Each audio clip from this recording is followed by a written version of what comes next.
Hi, Kathleen Selmans again. This is the Leveraged Expert, and I really want to talk about this next topic that I feel like it's the thing that people get caught up with. So, if you decide, let's say you're convinced by the 900 emails I've sent and other people have sent, and you're ready. You want to do a webinar.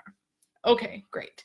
So before you even decide whether you're going to use PowerPoint or Keynote or whatever, what you want to decide and what most people want to know is whether you should do a live webinar or an on-demand webinar. And when people ask me that, I'm tempted to say, yes, you should do a live webinar and an on-demand webinar, because it's not just whether, because what I think really is that when people start thinking about a live webinar, they think, oh my gosh, I have to wash the dog, I have to make sure that the kids are away, I have to make sure I'm not getting any packages and it's not the garbage day, and all kinds of excuses come up. And so then you think, okay, well, I guess I probably can't do it because I don't have any time available. Also, I don't know when people are going to be around. Anyway, there's lots of excuses and there's lots of things that are going to keep you from doing it. And that is imposter syndrome getting in your way. Don't let schedule or even your comfort level with video, because I can tell you who's not comfortable with video, this girl. But don't let it stop you, because what you want to do, you want to make sure that what you're doing is something you can keep doing. So yes, a live webinar converts better, and we'll get into like what day of the week works best. Again, that answer is it depends on who your audience. Anyway, but if it's too hard and too much to think about doing a live webinar, I get it. And I have good news, because an on-demand webinar is shorter, it's more to the point, and it still does the same sort of thing, the establishing eminence and all of that. And the analogy I like to use is, and I'm not even that big of a meat eater, but bear with me for a second. So the difference between a steak cooked on the grill. Oh, see, this is a terrible example because you would never crock pot a steak, right? But let's talk about the difference between cooking on the grill or cooking in the crock pot. The crock pot takes like 90 seconds of prep, and then you have dinner, and it's edible, and it's better than takeout. It's better than not knowing what your dinner plan is. But of course, something on the grill is going to be much more delicious, much more exciting than something cooked on the crock pot. But the point really is that you're eating, right? At least you're eating. So think of it that way. I usually start my clients with on-demand. Some of the tools that we use, you can record one slide at a time. One thing I've noticed is when people, like, they have their slide deck, it's beautiful, they've got their script written, they get halfway through it and the doorbell rings and their dogs go nuts, and then they start over. And that happens over and over and over again. Or they get like flustered and they don't know what they're saying and they trip over their words and they think they have to start over again.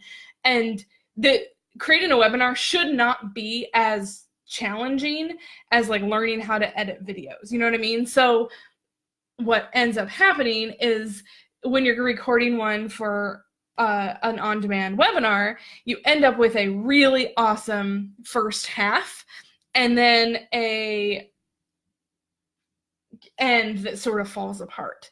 So when I am walking people through creating a webinar for their own digital products, I tend to stick with an on-demand one, because you can use that same slide deck, swap out a few different things, change the title, and run that live down the line. But at least you have something in the background that's capturing email addresses better than, and again, yes, a live webinar converts better. You can do more fun expiring bonuses and one-time discounts and one-time add-ons and whatever you want to do more authentically, because one of the things you want to get out of your head in the tech, and we can get to this in another talk, but you want to make sure that you are being honest with your people.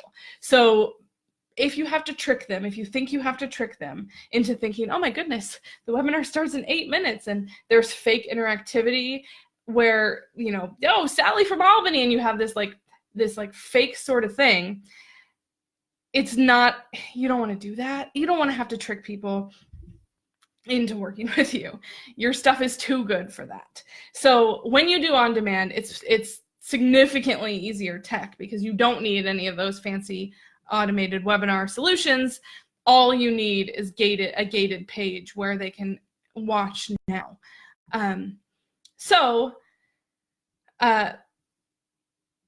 Make sure, if you're thinking about doing a webinar, do the on-demand first, because once you've gotten the on-demand done, you are 95% done with a live webinar. You've got the registration page, you have the watch page, you have all of that stuff in place. You can start sending traffic to an on-demand page. You want to have a longer follow-up sequence on on-demand than you do with live, but a shorter, warm-up. With a live webinar, you send a bunch of emails being like, please show up, please show up, please show up. And then you hope that everybody does show up and it's fine. Like I said, yes, you want to have a live webinar. You want to have an on-demand webinar. Start with an on-demand webinar. Prove to yourself it's not very hard, and then you can decide like when you want to start scheduling out your live webinars. Thank you for joining us. Say hi in the comments if you want to. Say hi in the replay later if you want to. I would love to keep getting your feedback. So if you want to send me a note, I'm Kathleen at KathleenSalmons.com. And I would love to watch your webinar, see if you have a webinar, hear your most common webinar questions. And I will see you on next Monday at 8:45 Mountain Time. Thanks.